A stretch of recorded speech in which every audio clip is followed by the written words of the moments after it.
Hablar, hablar, hablar. Quienes saben no hablan. Quienes hablan no saben. Lao Tzu. En su famosa campaña de 1934 para la gobernación de California, el escritor y activista Upton Sinclair hizo algo inusual. Antes de las elecciones, publicó un corto libro titulado I, Governor of California and How I Ended Poverty. Yo, gobernador de California, y cómo acabé la pobreza, en el cual describía, en pasado, las brillantes políticas que había adoptado como gobernador, cargo que todavía no se había ganado. Fue una movida poco tradicional, de una campaña poco tradicional, que trataba de utilizar el mejor recurso de Sinclair. Al ser escritor, supuso que podría comunicarse con el público de una manera en que los otros no podrían hacerlo. Ahora bien, la campaña de Sinclair nunca tuvo muchas posibilidades de ganar, y tampoco estaba en muy buena forma cuando publicó el libro. Pero los observadores del momento notaron de inmediato el efecto que el libro tuvo, no sobre los votantes que devoraron el libro, sino sobre el propio Sinclair. Carey McWilliams escribió esto sobre su amigo Sinclair, cuando la campaña fracasó. Upton no solo se dio cuenta de que sería derrotado, sino que de alguna forma parecía haber perdido interés en la campaña. En su vívida imaginación, él ya había representado el papel de yo, gobernador de California, así que, ¿para qué molestarse en representarlo en la vida real? Sinclair perdió por cerca de 250,000 de votos, un margen de más del 10%. Fue totalmente destruido, en la que probablemente fue la primera elección moderna. El libro fue un éxito de ventas, pero la campaña fue un fracaso. Lo que sucedió es claro. Sus promesas llegaron más lejos que su campaña y la disposición para cerrar realmente la brecha se fue al suelo. La mayoría de los políticos no escriben libros como ese, pero de todas maneras prometen más de lo que pueden cumplir. Es una tentación para todo el mundo, en la cual los discursos y las ideas fantasiosas reemplazan la acción. Facebook pregunta en la casilla de texto vacía, ¿qué estás pensando? Trina nos llama Twitter, Tumblr, LinkedIn, nuestro buzón de correo, nuestros teléfonos inteligentes, la sección de comentarios al final del artículo que acabamos de leer, espacios en blanco que ruegan que los llenemos, con pensamientos, con fotos, con historias, con lo que vamos a hacer, con lo que pensamos que deberían o podrían ser las cosas, con lo que esperamos que suceda. Tecnología inanimada, sí, pero igual de impositiva. Preguntando, espoleando, pidiendo que hables. Las intervenciones que hacemos en las redes sociales son casi siempre positivas. Algo del estilo de, déjenme contarles lo bien que está todo, lo genial que soy. Rara vez decimos la verdad. Estoy asustado, estoy luchando, no sé. Al comienzo de cualquier camino nos sentimos alterados y nerviosos. Así que buscamos consolarnos de forma externa en lugar de hacer un trabajo interior. Cada uno de nosotros tiene un lado débil que, al igual que un sindicato, no es exactamente malintencionado, pero a la hora de la verdad siempre quiere recibir todo el crédito y la atención posible por hacer muy poco. Ese lado es lo que llamamos ego. La escritora y antigua bloguera de Gawker, Emily Gould, una Hannah Horvath de carne y hueso, se dio cuenta de esto durante los 2 años que duró su lucha para publicar una novela. Aunque contaba con un jugoso contrato, estaba estancada. ¿Por qué? Estaba demasiado ocupada, pues pasaba mucho tiempo en Internet. Esa es la razón. De hecho, no puedo recordar nada más de lo que hice en el 2010. Estaba en Tumblr, en Twitter, revisando Facebook. Eso no me producía ningún dinero, pero era como trabajar. Yo justificaba mis hábitos ante mí misma de distintas formas. Estaba construyendo mi marca. Bloguear era un acto creativo.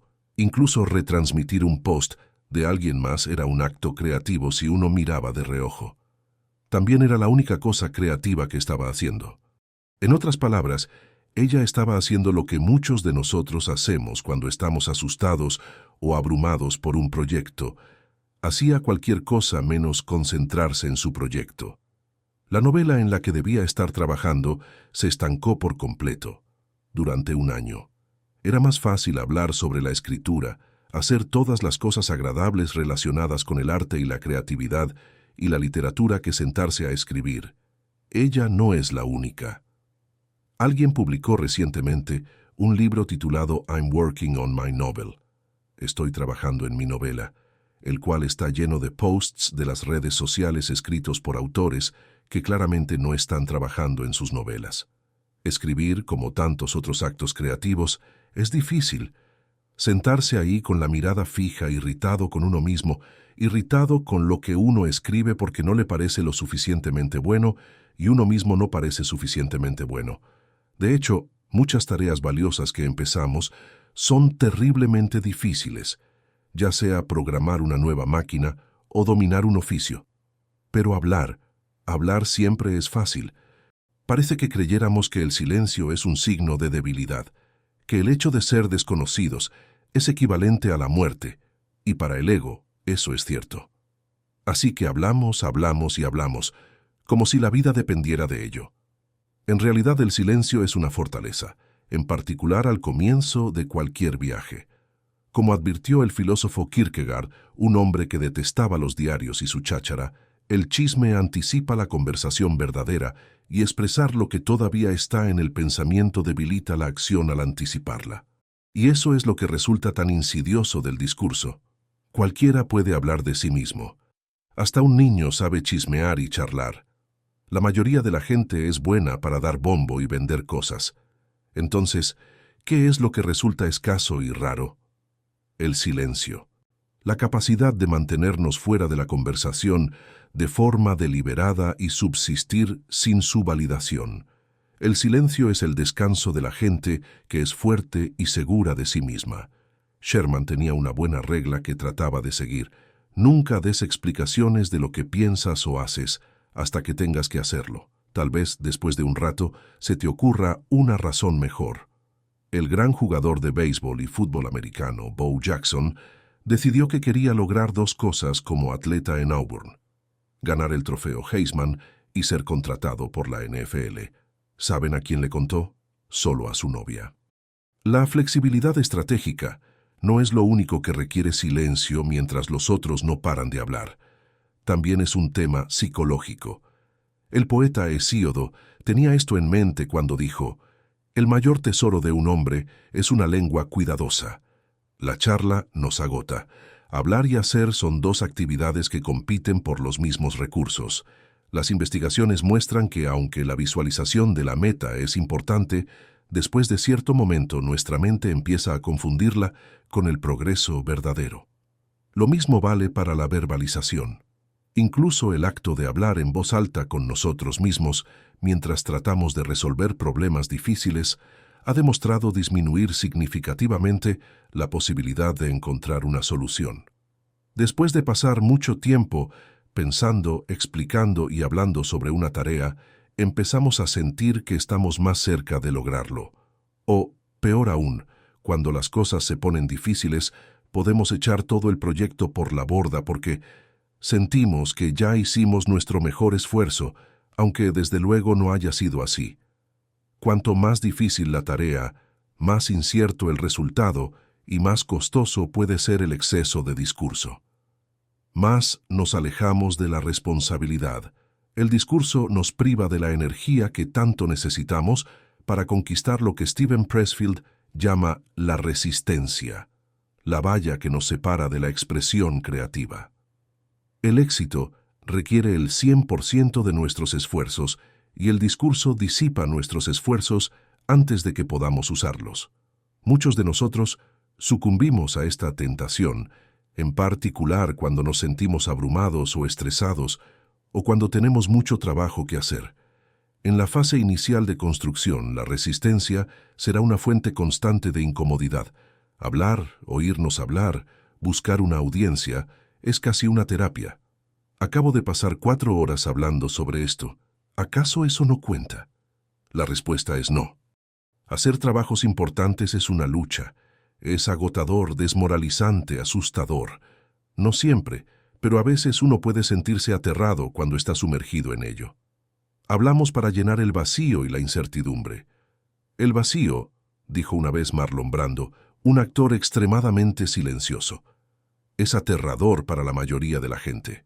Es casi como si el silencio nos asaltara o nos confrontara, en particular si le hemos permitido a nuestro ego que nos mienta a lo largo de los años. Esto es muy perjudicial por una razón. El mejor trabajo y el mejor arte provienen de combatir contra el vacío, de enfrentarlo en lugar de huir para hacerlo desaparecer. Cuando estamos enfrentados a un reto particular, ya sea la investigación en un campo nuevo, o el inicio de un negocio, o la producción de una película, o la retención de un mentor, o el progreso de una causa importante, la pregunta es si buscamos el solaz de la charla o le ponemos la cara a la lucha que nos espera. Piense en esto. La voz de una generación no se autodenomina de esa manera. De hecho, cuando se piensa en ello, uno se da cuenta de lo poco que parecen hablar esas voces. Es una canción, un discurso, un libro. Su volumen de trabajo puede haber sido ligero, pero lo que hay adentro es concentrado y tiene gran impacto. Ellos trabajan en silencio en un rincón, transforman su inquietud interior en un producto y, eventualmente, vuelven al silencio. Hacen caso omiso del impulso de buscar reconocimiento antes de actuar. No hablan mucho, ni se preocupan porque otras personas, que están ahí en la luz pública y disfrutan de la atención, estén de alguna manera recibiendo la mejor parte del trato. Eso no es verdad. Están demasiado ocupados trabajando para hacer algo más. Cuando hablan es porque se lo han ganado. La única relación entre el trabajo y la charla es que la una mata al otro. Deje que los demás se den palmaditas en la espalda, mientras usted regresa al laboratorio, o al gimnasio, o a moverse para encontrar algo. Tape ese agujero, ese que está en el centro de su cara, que le quita la energía vital. Mire qué sucede. Observe cuánto mejora.